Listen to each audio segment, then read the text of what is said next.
All right. Good evening, everybody, and welcome to tonight's session. It's great having you all with us today. And I just want to say thank you so much for joining us for this interesting topic about cybersecurity. We will be having an exciting session tonight. The focus is on cybersecurity in education, which is a topic that is more important than ever in the current times. I know it was Cybersecurity Awareness Month last month. We are a little bit late, but we are trying to keep up with the topic and making sure that everybody is aware of what's going on. I'm especially thrilled to be joined by Travis Flude tonight. He is the Director of Innovation and a cybersecurity specialist at Waterkloof House Preparatory School. Travis has been doing incredible work in this field, and I'm looking forward to hearing his insight and experiences on how schools can strengthen their digital security. Travis, thank you so much for joining us tonight. I really appreciate your time. And yeah, thank you so much. Just, do you want to say something before we begin, or can we jump straight into the webinar? No, I appreciate you having me part of the team to discuss this topic and unpacking it and helping everyone out no matter which kind of expertise field they're in, but also just letting them feel supported in this process. Yeah, no, I agree. You didn't say that in as many words, but knowledge is power at the end of the day. So it's better to know what's going on out there than to be caught by surprise. All right, so everybody, just to mention, this is the last webinar for the year, so I'm going to have a very relaxed session. There won't be any presentations tonight. It will just be a conversation between myself and Travis talking about cybersecurity in schools, in education, and the landscape around it. All right, so to jump straight in with the current landscape or the current cybersecurity landscape in education, Travis, what would you say why are schools and universities becoming prime targets, and how does cybersecurity or cybercrime in education differ from the corporate sectors like government or the corporates, yeah, where we are in Sandton? Yeah. I think schools are becoming prime targets because, they hold a lot of sensitive data in the form of children's names, surnames, addresses. It holds the parents' details, where they work. And a lot of schools carry high-end parents in corporate worlds. So with that data can be used in phishing techniques, ransomware, impersonation in text, so all these things are kind of big on schools' lists to protect, because you're protecting not only the kids in your care, but also, the families that pay good money to have them at your school. Yeah, that's very true. That's very true. So with the one of the things you said phishing, and as far as I'm aware, that's usually an email type attack, right? That is going to the school. So what solutions or what other conducts can you say to be aware of or to think about when something like this would happen in a school? So like, is there anything the school can do to make the teachers or the staff more knowledgeable about this, or what would you say would be possible solutions for this? I think the big thing to do is isolate what kind of attack it is. So keeping your eye for like, if we use emails, for instance, if it's going to be a phishing technique, they're going to use like your Take a Lot emails, your Timus, your Sheens, all these platforms that are sending you emails regularly. And in there, when you click on the link to visit the website or to actually go into these things, then they're requesting your personal information to sign up, and so then they get in control of you there. It's things even like from your bank or SARS. They'll send you these fake emails and obviously naturally you're going to think, oh, something's wrong, so you're going to click and you're going to want to fill it in. Impersonation in text is quite a big thing as well, where they're copying people's email addresses and personalities in an email sense. So if I use you as example, I expect I'm going to get an email from you, and I can read in the email address that it's not you by looking for key factors like the the vowels are in a different font, or as we were discussing, they change the zero, they use a zero instead of an O, and you can pick up little changes in the email address. Showing you that it's not the legitimate person because they copy your signature. Obviously AI is helping them create, or bots are helping them create these emails. And then you are actually believing that there's something that you've got to respond to and send information to.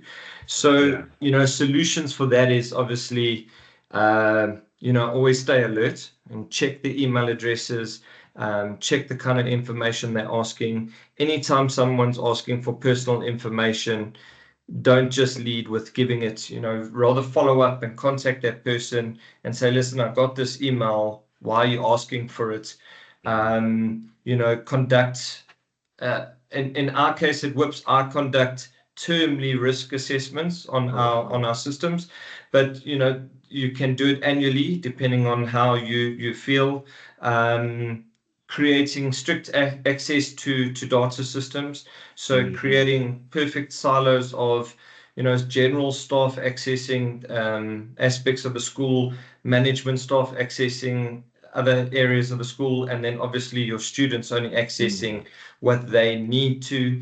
Having encrypted backups of emails and obviously data. And then obviously always having a school-wide digital safety policy that aligns with POPIA. Because it's quite important to always have that in the back of your head. Sharing of personal information, even internally, is quite dangerous. If you're unsure, use BCC. Don't just Yeah. paste everyone's email address into. Use BCC for the right 100%. reason. No, that's very, very true. And you touched onto something there with regards to them impersonating emails, and just something that recently happened to us. And I want to bring it because it took quite a lot of research for me to actually figure out what happened. But we got hacked not too long ago, and then basically they sent out, I think, 15,000 emails through our domain, basically asking for money. But essentially, after we figured everything out, how they got into us is somehow they impersonated Microsoft. And when one of our new employees logged into her email address, it gave her a pop-up that said, "You are trying to access secure information. Please type in your login details," which is an error you will never get from Yes, Microsoft. But 100%. obviously, she didn't know it and it looked legit. So she typed it in, and then they got her login details, and that's how we got hacked. So I thought, just with you saying that, we need to just mention this as well, because I've never seen that anywhere else. And when I did the research, we found out that is how. So just be careful that the security pop-ups from your service providers might also be fake. So the Yeah. phishing. So there's a lot of risks, unfortunately. But like you said, if you're vigilant and make sure if it's an email coming from someone asking for details that they're not supposed to have, or obviously just double check and make sure we can go Yeah, from there. I think the big golden rule, to teach your staff, because it's always about education, not only to the kids, but also the staff in your care. The golden rule should be like pause, verify the source, check it on a separate channel. So at WIPS, our staff, if there's something suspicious, they email it to a separate email address, and that gets opened on a computer that is not on the domain.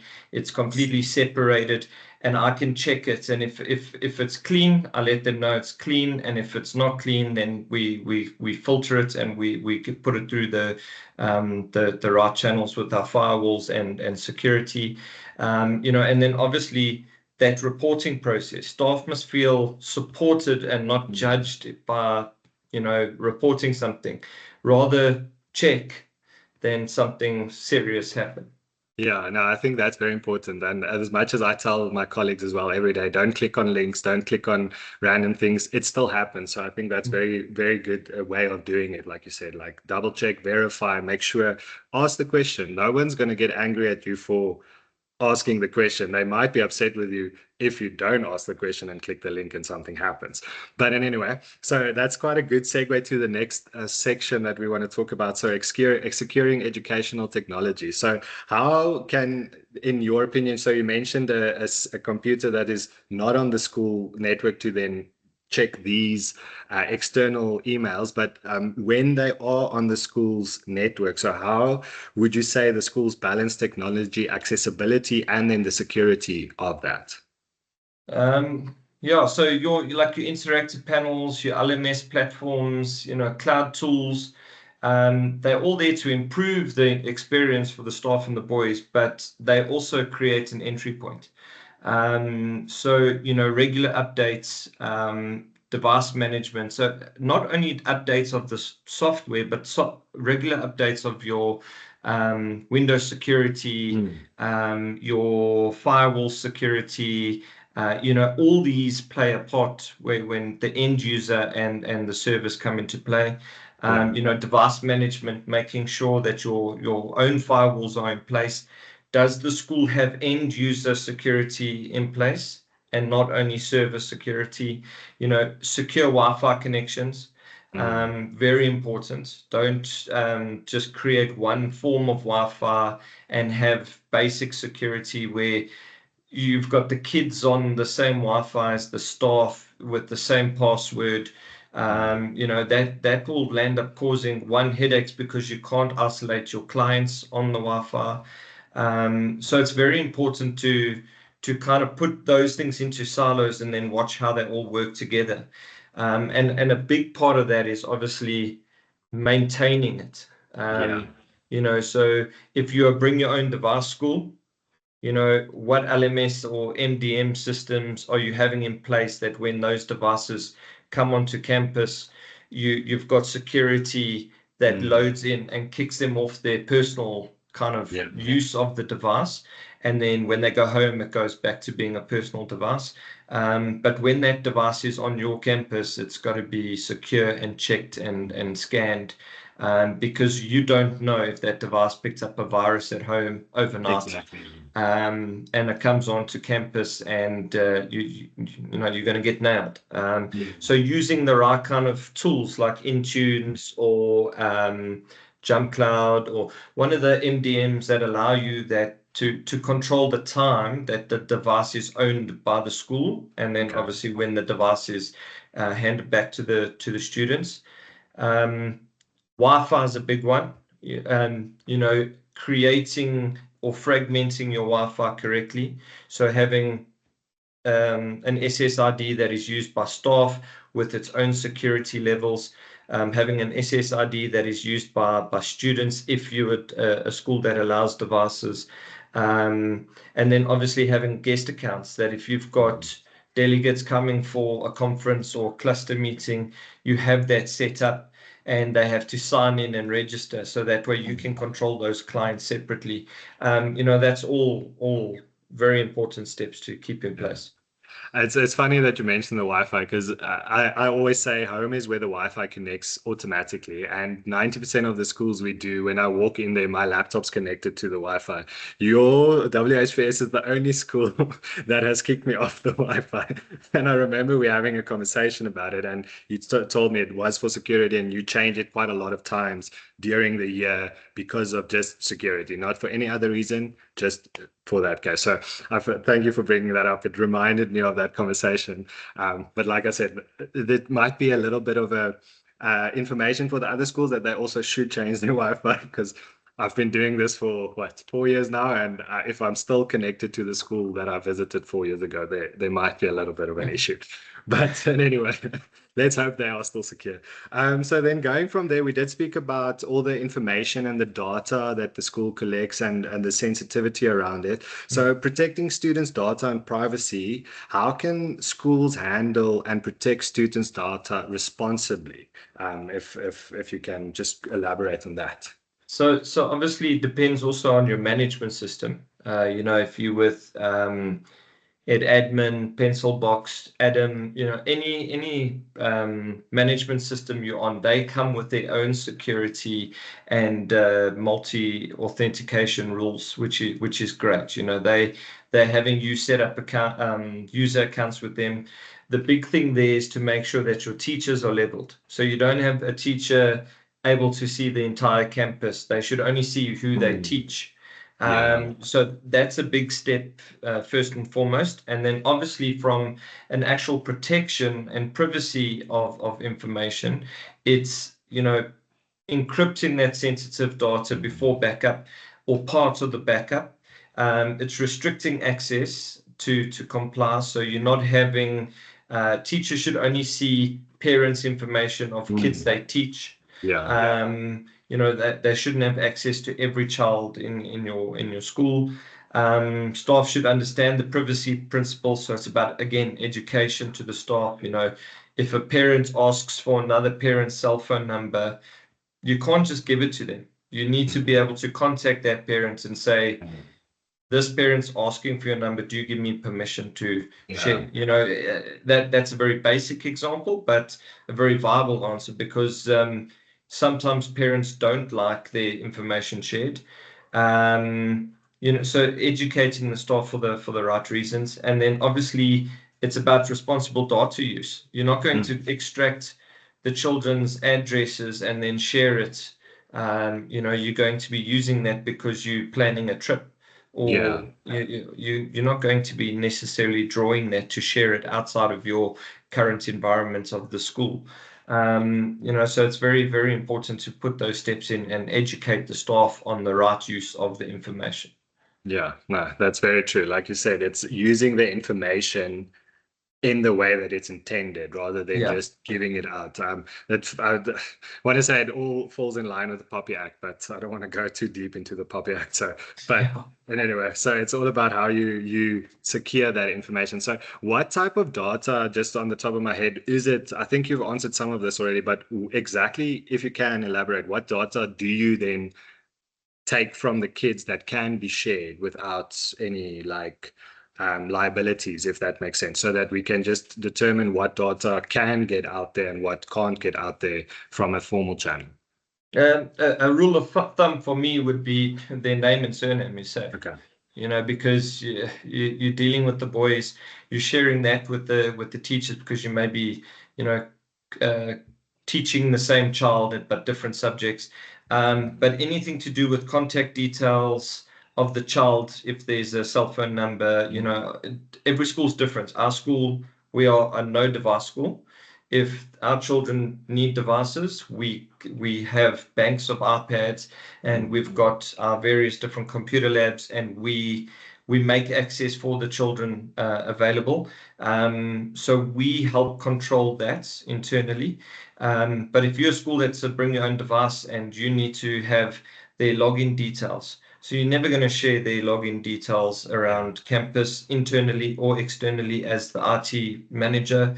Um, Cell phone numbers, home address, postal box, anything to do with their privacy is a no-no. You kind of stick to the basics Okay. of name and surname, and where internally you're going to discuss what happens with them, not Mhm. necessarily their outside life. 100%, yeah. No, from someone that's not in that space, this was very informative. So thank you so much. And that now I know to not ask for any of those details when I do go to schools, even if it's just for the teachers. Because we do WhatsApp groups, but I'm assuming that there's also a bit of a risk with those for the WhatsApp group. But then anyway, I So digress. yeah, the WhatsApp groups is always an interesting topic, but the big thing is obviously having the parents' consent. So, Yes, okay. as a school, WhatsApp is a saving grace for quick information, but you do have some families that maybe don't consent to wanting to be on the group, Yes, and yes, they yes. have every right. So, how you do it is important, and getting that consent from the parents. Now with WhatsApp giving you invite links, you Mm. can send out a link to your class, and then they join if they want to. True. But it's also, again, it's educating them why the group is there, so then they feel safe to join the group, knowing it's for the benefit of communicating about their child, or what their child is doing in the week. Yeah, no, that makes sense. Okay. No, then they don't sound that bad as long as there is consent and it's been done in the right way. So next thing I want to talk about, Travis, is just the hot topic at the moment, which is AI. And then how can we, or AI and cybersecurity. So just from like used our AI, I've asked it about cybersecurity and I got quite a lot of interesting things back, but that's from the point of an AI. So how can, if in your opinion, how can AI both strengthen and weaken cybersecurity in schools? So I think strengthen, obviously AI helps detect that suspicious activity maybe a lot faster than what you can pick up with the naked eye and reading the logs and going through the system. But it also enables a more sophisticated scan. So it's also training the AI to read these things, and it's able to help go through fake content a lot faster. So schools should teach boys and staff to identify misinformation, fake information to real information. Like you look on social media at the moment, how many deep fakes are floating around that are completely AI generated and Yeah. they look so real, you believe it. And again, it goes back to education and teaching the boy or children in your care how to read for these things. Where AI works with cybersecurity is obviously depending on the firewalls and the companies you invest in to assist. The AI models are ever evolving. So as the hackers evolve, so does their software. And again, it comes down to review. So we get weekly reviews every Thursday on our security system, and it allows us to know where our compliance sits, and it allows us to see how the models are moving. And then I'm able to read those models and see if where and how we need to improve. And then I have a conversation with the team of experts with Sophos and with Secure, and we manipulate the data to protect ourselves. The other thing is AI should only be used to verify. You should be the end user. Don't let AI do it for you. Yeah. So when there's something, it should be flagging you, and you should be carrying out the task Yeah. of the solution, because sometimes it could misread, especially when it's in its learning phase. Yeah. Again, it's about training for fakes and deep fakes and misinformation. I use a rule with my students called C3 before me. They've got to go see three sources, and if Okay. all three sources are saying the same thing, then we know it's legitimate. If two are saying, then you can believe it. But if only one of the three are saying it, then it's misinformation. Move on and dig deeper into further research. And that has worked quite nicely to keep the boys looking for the factual information and not trusting the first thing that they read. Don't upload any personal information to AI, especially when AI is part of your school system, whether it's Copilot, Mindjoy, Magic Schools. Obviously you'll load your personal information to create your account, but don't ever input it into the prompts where AI is now obviously has access to that. Yeah. Yeah. Of course. And then obviously it's also about having an AI ethics policy and as part of or literacy program as part of your teaching yearly, and starting from started from grade 1, grade 0 all the way up to 7, and keep revising it as the field changes. Yeah, so basically, what I want to say is we need to learn and evolve like AI is learning and evolving. Because I mean, it's learning every day, it's getting smarter every day, it's more knowledgeable every day. So if we can keep up with it in a certain sense of security and how it works on the back end, then we should be able to spot all these fakes and the attacks and all the other things that's going on. But you've also been mentioning quite a lot about staff training and security and awareness. So with that in mind, so what common mistakes do educators make, and how can they then build a strong digital habits from those mistakes? So, common mistakes would be reusing the same password. Okay. That's number one. Number two, obviously human error, clicking on phishing links or impersonation links. Storing data on personal drives, where it's not secured by the school. So, rather save it into your OneDrive account for like in our case, because that is then covered and checked and screened and scanned. Um, and then, so security starts with that awareness and Mm, constant reminding to improve the daily habits. So, changing your password. And I know no one really likes to do that, because then it's another thing you got to remember. mm, But, changing your passwords, keeping your passwords long enough, and having the correct sequence, capital letters, lowercase letters, numbers, mm. special characters, um, and never use a password, even though you've got all of that relates to anything personal. Keep it completely Separate. irrelevant in the sense. And obviously it's reminders. So what I like to do termly, and I do it about twice or three times a term, is I just have a very simple email on the reminders, and then Mm, also where the trends are at the moment. So, we're seeing an influx of phishing techniques around cybersecurity. Please just watch out for these things in emails. And obviously, if I'm aware of something, then I email all staff saying, please note, we are aware of this. We are on top of it. So it's always just communicating and mm. keeping awareness, because then it keeps it at the front of everyone's mind when they're working on a daily basis. Yeah, no, that's very, very true and important. I feel like at least I'm not in your boat where I have to send an email, but it feels like I'm on a weekly basis running around our office as well. Just say, guys, don't click on links. Remember, there's stuff going on there.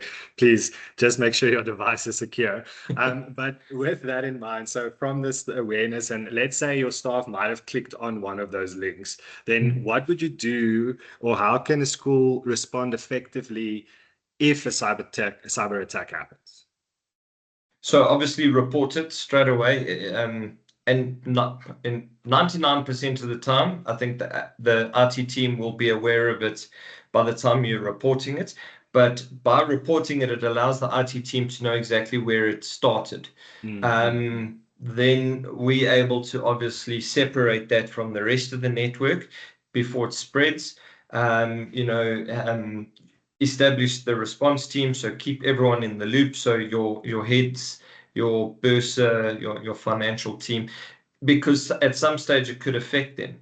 Of So you course, yeah. almost want to remove the infection by separating it from the rest of the network, and then obviously remove everything else that was potentially within the same reach. And that's the joys of having your fragmented Wi-Fi into different sections, because Mm, if it was a staff's machine, you only necessarily have to fragment and separate. yeah. And if you fragment your Wi-Fi like we do by department, so JPs, SPs, whatever the Mm. case is, you're able to then also only switch off a certain section, and Okay. then monitor and see how far the spread was.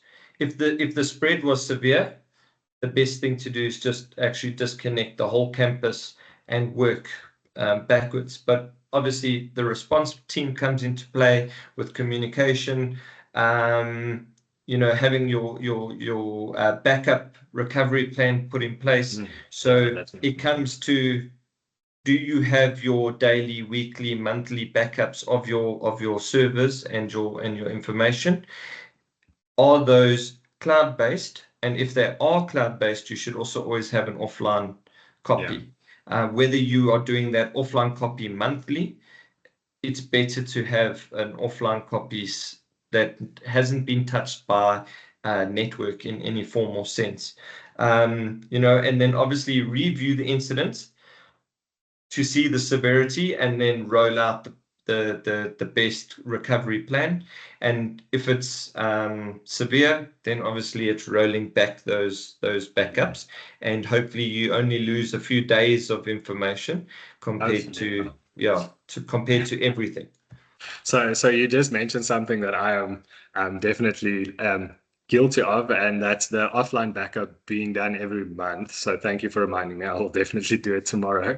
But so now I lost my train of thought. Oh, so what I wanted to say, just in regards to this, when we got hacked, it was directly through Microsoft, and I'm not 100% sure exactly if this information was the correct information that I was given. But because we had two companies, well, one in South Africa, one in the UK people went into the domains and they found irregular email addresses, which they then deleted. But on my side, I also reported what happened to Microsoft, and then we started the investigation. So what happened is, because they deleted the two email addresses, we could not trace exactly what was sent because the mailboxes got deleted. So what they told me, instead of deleting it, put a hold on it or block those mailboxes so that you can do the trace and make sure that whatever was sent, you can retrieve the data, or then tell your clients, or well, your staff or students or parents in that case, that there has been a breach. So I thought I'd just mention that because we were two teams working on it together, there was a bit of a miscommunication and the one team deleted it, but ultimately we got everything fine and sorted. So it wasn't the end of the world. You're 100% right. The best thing to do is rather block and isolate those addresses, so you still have access to their back end of what was sent and received while you do the investigation. But also you could set up with Microsoft that if an account is deleted, it can be restored within 14 days. So that way, should something happen, you could always roll back and still have access to those logs. Yeah, I think it was because we went from both sides. Something happened and we weren't able to retrieve those mailboxes. But I mean, at the end of the day, we sorted everything out, let the clients know, and everything was fine. And we're still operating and we're going. So hopefully everything is fine. But Travis, I'm looking at the time. We are slightly running out of time. So just to end off the session, I would like to know your opinion of the future of cybersecurity in education. So what future trends do you think schools should be preparing for or looking out for in the near future? I don't know, next year. We can't really put a time frame on this anymore because it happens so fast. Yeah, so it's something I'm quite passionate about, and I like reading a lot of articles and information around it. And the kind of trend is going where with AI, you're going to see AI taking over a lot more of our routine tasks, and our children are going to start becoming what they call creative engineers on how they use AI to actually blend this all together. So from a cybersecurity point of view and a school sense, you're going to expect more AI-based monitoring systems, zero trust networks. Your cloud integrated learning platforms is going to be more intense, because now no one's wanting to install programs on computers anymore. If you've got the connection, you've got access to the platforms. Yeah. But the priority needs to always remain the people. Nurturing the digital responsibility of the students and the staff is the more important aspect, because if they're not educated, then that's when the system falls down. So some things to look at that I've always kept in the back of my head as I try to progress our systems at WHPS is try invest more in cybersecurity training than hardware. So, have the right hardware, but also have the right training to operate that. Foster that culture of shared responsibility. It's not my responsibility, it's our responsibility.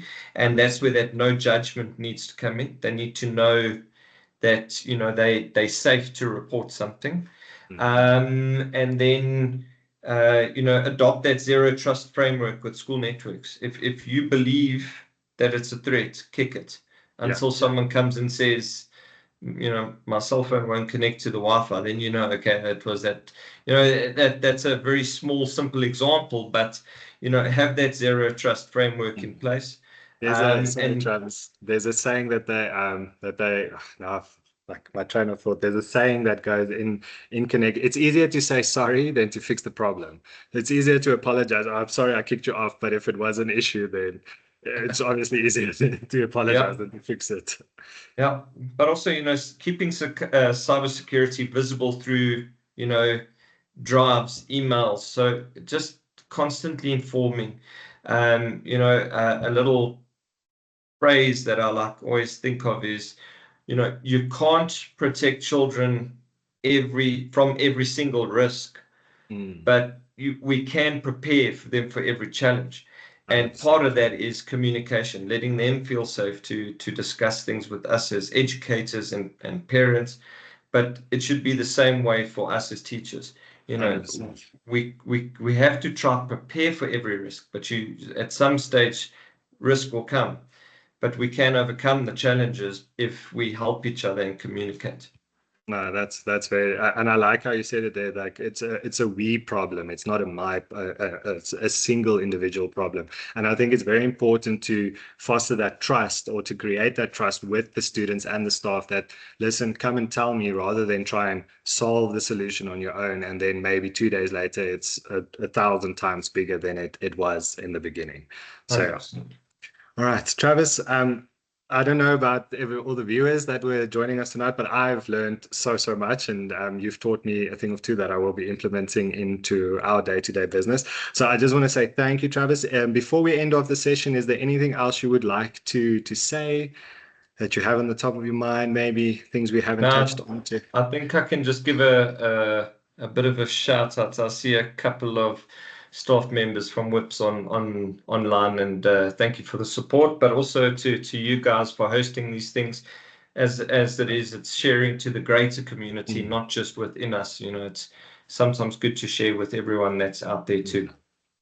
I think in the beginning you said it the best way is knowledge is power, and I think that's what we're trying to achieve here. So I don't see any questions in the chat. If there's questions, they will come through and we can always answer them later. So for now, Travis, I just want to say thank you so much. I really appreciate your time and all the insightful tidbits and everything you gave us. It was really interesting. So thank you so much for your time, and then thank you everybody else. This will be the last webinar for the year, so look forward to seeing new and improved webinars next year. But for now, thank you so much for your time, and everybody, hope you have a great evening. All right. Thank you, Jaco.